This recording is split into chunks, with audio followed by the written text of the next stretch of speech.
we've got one from the vendor side, one from the customer side. I am delighted, first of all, to welcome John Wilson, the relatively new still CEO of Grass Valley.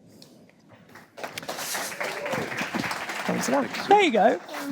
Just for anybody who doesn't know you, who doesn't know the story, just tell us kind of how you came to be in the seat that you're in right now. Yeah, so it's been a great journey. So I started my career actually at KPMG, so came up through the finance ranks, joined a company in the telco equipment space. Okay. Geez, how long? It was a long time, 10, 15 years ago. Right. And rose through the finance ranks there. We were publicly traded.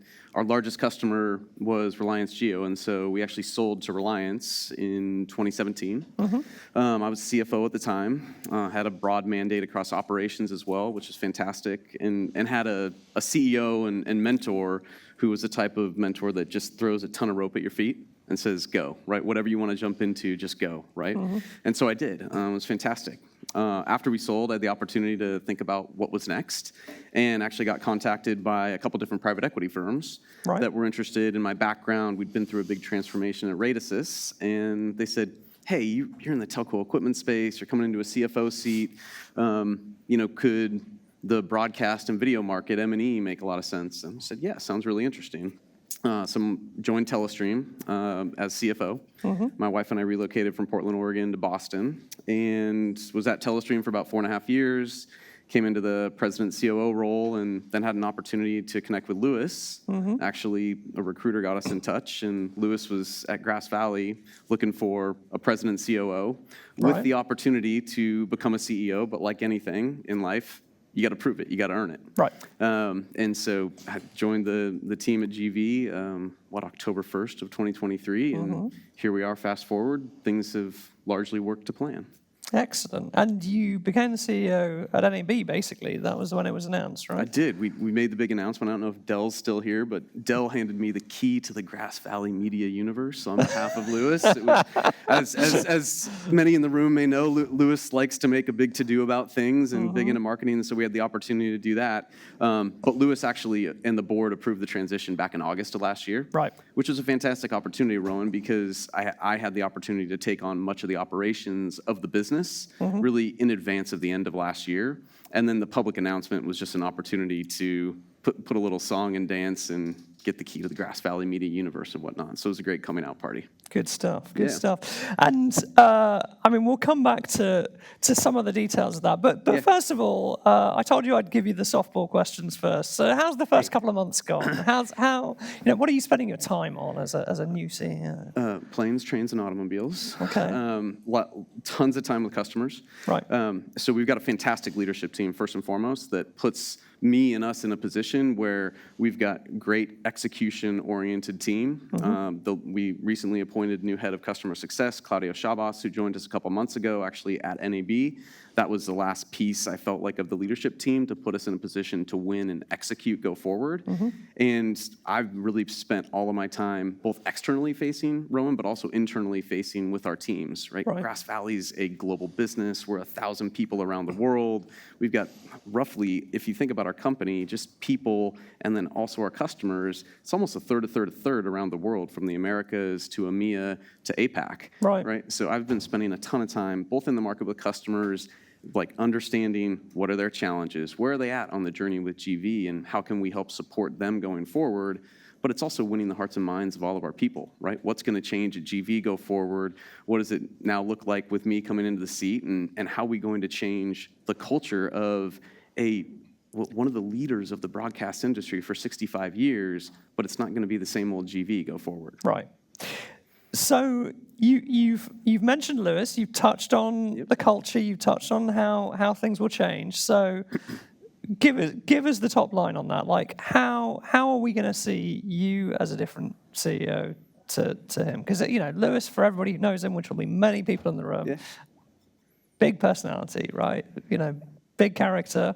So what's John look like as a different individual in that seat? Yeah, so I'll tell you what I look like first, and maybe talk about some similarities and differences. So I'm low ego, right? I'm customer focused. I'm focused on building high performing teams and really building a culture where we're going to engage meaningfully with our customers. From a Lewis and I, Lewis is a visionary. Lewis is a strategist. Lewis likes to think big and think broad. And that's fantastic. It's set the vision and foundation for our strategy at GV, Rowan. But at the same time, one of the pieces that was missing the last couple of years, and this isn't necessarily a reflection on Lewis, but just where we are as a business, is now we have to turn that into execution, right? And bringing that strategy closer to the ground for our customers such that we can actually put them in a position to win, to deliver, to execute on that vision and strategy that we've set forth. Well, I think it would be fair to say, wouldn't it, that some of that vision of where ultimately you might want to get to, maybe some of the customers felt like there was a push to get there too fast. There was absolutely a push to get there too fast. Look, we through transformations are tough, right? Transformations are incredibly difficult, and Grass Valley coming out of Belden and the heritage of all the businesses coming together. None of that transformation ever took place under that ownership. And that's not a reflection on Belden or anything. That's just where the business was, that Lewis not inherited. Lewis bought the business out of Belden, right? With the opportunity to transform the business and take the next step forward. But that next step forward wasn't an easy step, right? All that integration needed to take place, SKU rationalization, people rationalization. It's really hard work. Frankly, it's some of the conversations we have with media companies around the world. It's what we're hearing from a lot of media companies in terms of they're needing to go through a lot of transformation themselves. We've been through that at GV. It's really difficult. Through that process, though, we were, in many cases, I found coming in, engaging with customers, we were too far out in front, pitching the strategy, pitching the vision, without an ability to execute on the ground and deliver on what customers needed in the here and now. So that's great that you're moving to software. That's great that you're moving to cloud. Sounds great. I probably need to go there as well.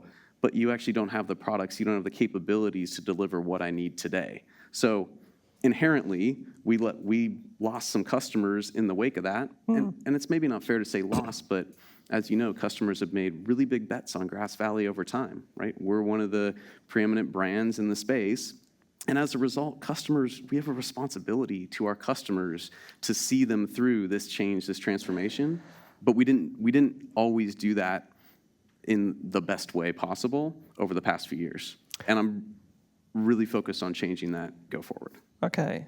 And that's about what? About the execution of the long-term vision and the ability to, have the product set and the tool set to get them there? Or is it about, continuing support for maybe slightly older technologies that they're not ready to move off yet? Or is it a combination of both?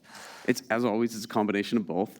But we're actively engaging with customers right now on where it makes sense, where we're able to, being able to extend support, right? For products that we can actively support. So Tim and the team are actively engaging with customers right now. It's not always simple, but where we're focused is having the conversation at the right level, where in cases in the past, it was we were coming in with just the big, grand strategy pitch and not actually taking it to the ground of, but actually starting with but Mr. or Mrs. Customer, what do you need today? Right. Where are you on your journey? And let's actually have a two-way dialogue to understand where you are, such that we can meet you along that journey. Well, the majority of your customers don't have the luxury of a greenfield build, right? They've got to get from where they are today to wherever they want to go. Correct. Yeah, 100%. So you mentioned briefly so some of the history with Belden and the change in ownership. Yep. But for those who maybe don't know the ins and outs of it, do you want to just kind of bring us up to speed with how does Grass Valley come to be the company that it is today? Oh, wow. How much time do we have? The abridged version. Yeah, the abridged version. So Belden bought Miranda Technologies in circa 2012, then ultimately bought Grass Valley, and then bought a handful of other competitors in the space that were formidable. But these all had competitive product portfolios under the Belden ownership. And so in 2020, when Belden decided to spin the business out and ultimately sell it to Lewis and Black Dragon Capital, our private equity owner, that Lewis founded. It was a combination of a number of leading brands across the space that had a ton of competing products. Right.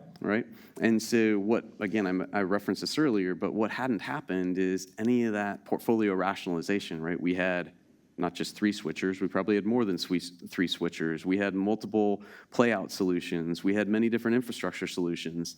None of those difficult decisions had been made to rationalize the portfolio.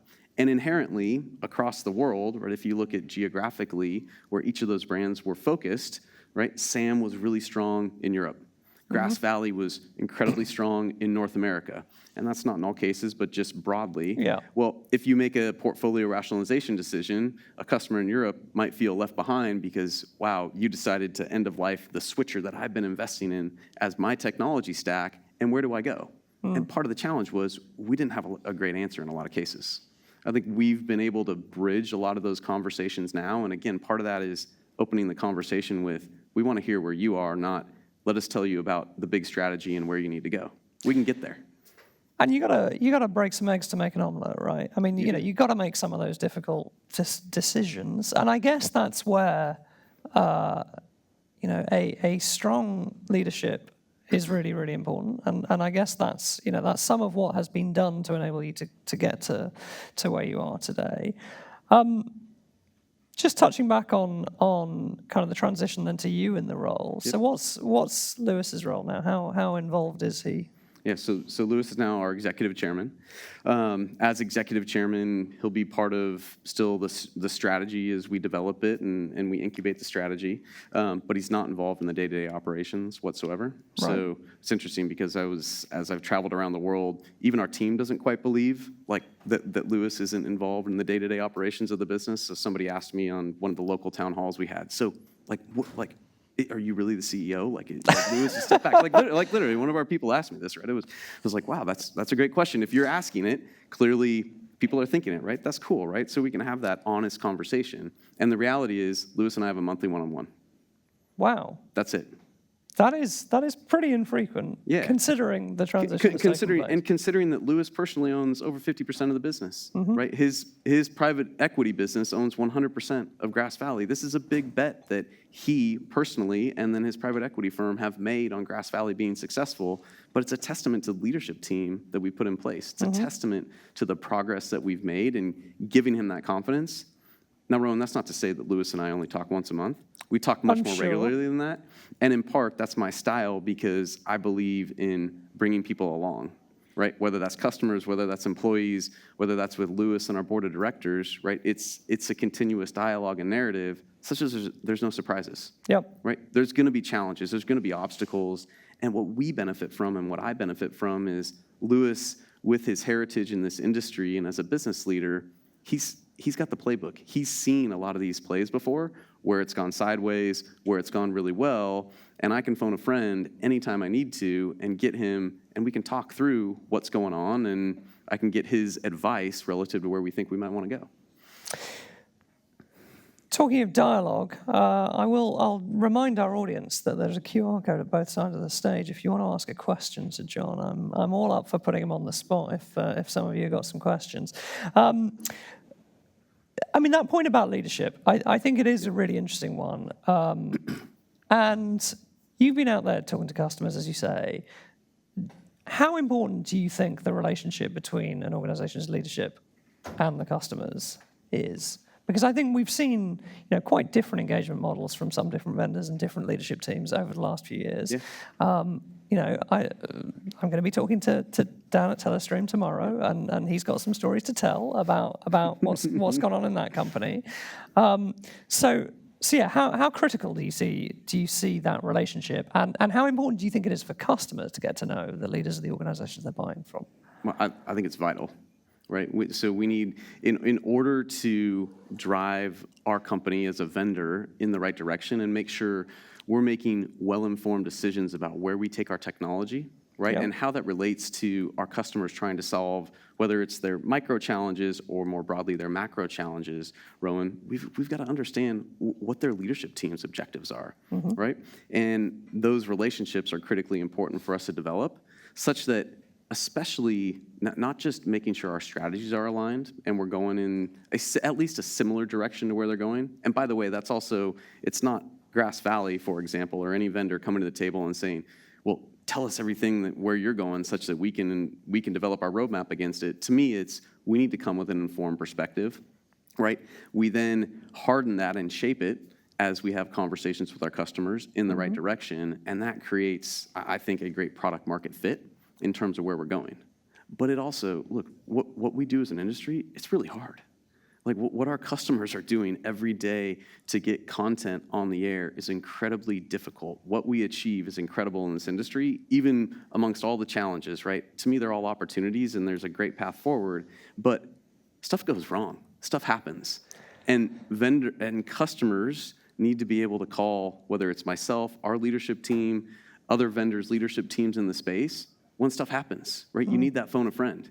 You may not ever use the bat phone, but when you need it, you need to be able to pick up and get on the phone with somebody that you can count on that can get stuff done when it really matters. So talk to us about the ownership. You talked about Black Dragon, and we've had a couple of conversations on this stage again that'll continue tomorrow over private equity and its impact on different companies in the industry. I mean, it seems to me like it's been it's been an enabler for things to settle down at Grass Valley, but there's some strong views on private equity. What's your take? It has been an enabler for things to slow down. At the same time, if we were having this conversation 2-3 years ago, Rowan, I think every customer in the room would have said, "Oh, hold the phone. I'm not sure private equity is good for Grass Valley. They're undergoing this massive transformation. We don't understand where they're going." Right. Right. Fast forward a few years, we've gotten through the transformation. We've gotten through a lot of those hard conversations, and it's a different ballgame. Look, I view, like anything, I see private equity as generally good for the space, but that view is informed by it requires deep alignment between the private equity owner and whoever the vendor is that's owned by private equity, right? It's a vehicle to provide capital for a business, right? To provide outcomes for businesses. That's important, right? From just a motivational standpoint for people. At the same time, it helps grow the space, right? That outlet of capital has been important for this space to grow. So that's really important, but it doesn't work in all cases. Right? In a lot of cases in this industry, private equity came in, 7-10 years ago with, I think, the thesis, this is my view, that video is becoming ubiquitous and all boats float. And that's not how it's worked out for all of our customers. And then that pushes down to the vendor ecosystem, and it's become much more challenging.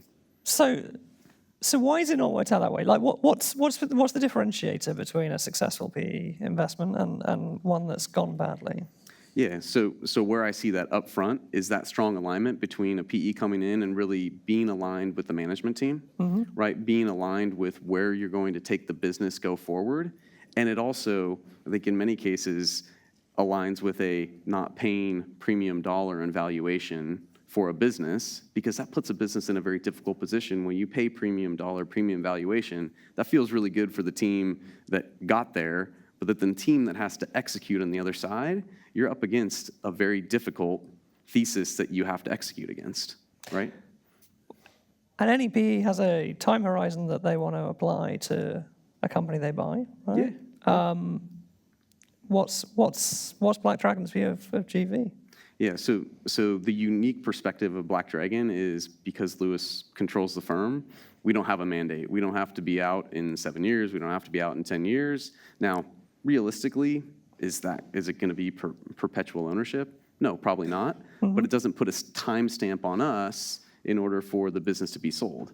That gives us the runway and flexibility we need to continue to operate and execute. And as long as we continue to do that, and Lewis sees the business being successful, it provides us a lot more avenues and opportunities versus just sell the business and move on. So in that monthly catch-up, he's not giving you a countdown towards his exit. There's no countdown. Disappointing. No, I know, it is, seriously. Okay, so let's talk then a little bit about what that vision for the future is. Yeah. Where do you want the business to be in 3 years' time? What's the sort of success factors that you're looking to achieve in that kind of horizon? Yeah, fantastic. So first and foremost, it starts with building the high-performance organization, right? For me, it always starts with people, right? And that's internally for us, building that organization. In the next few years, it's propagating the success of AMP. So we've had, in the last year, we've had a great run of actually turning, I'll say, early commercial deployments into real successes with tier one customers on tier one content, right? But we've got to take that to the next level. So it's great that the last 6 to 12 months we've had a ton of success there, but now it's the time to take it to the next level. That's part of upgrading our customer success organization. That's part of everything that we're doing to get closer to our customers in a continuous engagement model. So that's one, right? Continuing to just grow that part of the business and penetrating more broadly. On the hardware side, though, that's still the predominant portion of our business. And so we've, I think, regained leadership in cameras. We've extended our leadership in switchers. Where we missed in the transformation was our infrastructure products, right? Those got left behind, right? In any transformation, you look back and say, wow, wish if I had a do-over, which you don't get do-overs, do that differently. Well, we're now reinvigorating the infrastructure product line. So when I look across the business in 3 years, I'd like to think that we have leadership in those 4 core categories again. So on the live side, from traditional or hardware-based cameras and switchers, right? On the amp side, right, propagating the whole ecosystem from live products to play out to asset management. And then finally on the infrastructure side, right, that's where we were leaders for a long time across the portfolio. Now we've hired 25 people back into that team to bring out our next infrastructure product line, which will be later this year. That'll take some time to seed in the market, but we need to be back in that market such that really, if I think about what our customers look to Grass Valley for, it's that reliability and that leadership across the entire ecosystem, right? It's that they need to rely on GV as a leader to help them transform their businesses or just keep going and extending what they've been doing, right? That's the responsibility I feel like we have at GV, Rowan, to continue to be a leader in this space. All right, John, I'm going to give you an audience question. Mike asks, how ready do you think the industry is for cloud and software live production? And I will say, we're about to write and publish a report on this very topic, so I'm extremely interested in your answer. So it's interesting. I think the industry is extremely ready, but it's not a one-size-fits-all model, right? At the very high end, top-tier premium content, a lot of our customers, like, I don't know, think about the Super Bowl or the Olympics, they're starting to do small aspects of the production in, let's not call it cloud, right? And I think cloud has gotten mistaken for a lot of things. I had a great conversation last week with one of our customers, and he characterized it in the right way, which is virtualization. It's software-based. It can be cloud native, but cloud can be on-prem, right? Private cloud. It can be in the cloud as well. Software-defined. Right, absolutely. So software-defined and virtualization. So increasingly at the high end with our top customers, we're seeing them increasingly move in that direction, right? And they're gaining more and more confidence with the ability of software-based tools to support their highest end productions. At the same time, we had a number of our top customers together at a long-term roadmap strategy session here in New York yesterday, right? Talking about the highest end productions and where we're going with specifically switchers and cameras. And on switchers, they don't see that changing on those premium events for a number of years. Interesting. Right now. My point to them was, though, but if I look at the Venn diagram between FPGA-based hardware and software-defined COTS compute, the Venn diagram is converging, right? It's not there yet for the highest end productions, but as customers continue to move forward and get more comfortable that software-based virtualized solutions can meet their needs and the computing power continues to gain, that Venn diagram continues to only increasingly overlap. And why do they see it as further off? Like, is that because they're saying to you, John, you know, the products are great, but they're just not fully capable enough yet? Or is it because they're saying, you know, our organizational inertia, our workflows, we're not ready to change like that? Or are they saying it's because we got sunk investment in hardware? Like, what's the reason that that's still a few years away? So I think, like anything, it's a lot of sunk investment, right? But at the right time, and this is where we're seeing the shift increasingly, is as the time comes up for them to make a shift, and we're having conversations with a number of customers right now, Rowan, where there is that inflection point, right? And so they've gained the confidence in cloud or cloud-native software-based tools being able to meet their needs for their business. They're leaning into software because it gives them the flexibility, it gives them the scalability to future-proof their investments versus investing in a traditional FPGA-based device, which granted, it does one thing and it does one thing incredibly well. But as their operations change in the future, which we all know that everything is evolving and changing around us more rapidly than ever, software gives them the ability to adapt and evolve much more rapidly than traditional hardware would. Yep. Right? So as we see more of those inflection points with customers, we're seeing them increasingly lean into those software-defined solutions than ever before. Okay. So just looking ahead, we've got just a few minutes left. What's your biggest challenge for the rest of 2025? Other than figuring out what time zone I'm on? Other than that, if that's your biggest challenge, you're a very lucky man. It's not my biggest challenge. So let's focus. I'll say let's take it internally and externally. So internally, first, it's changing culture. It's winning hearts and minds. It's bringing the entire organization forward to where we want to go as GV. And what needs to change in the culture? So we've made a ton of progress, right? But it's getting closer to our customers.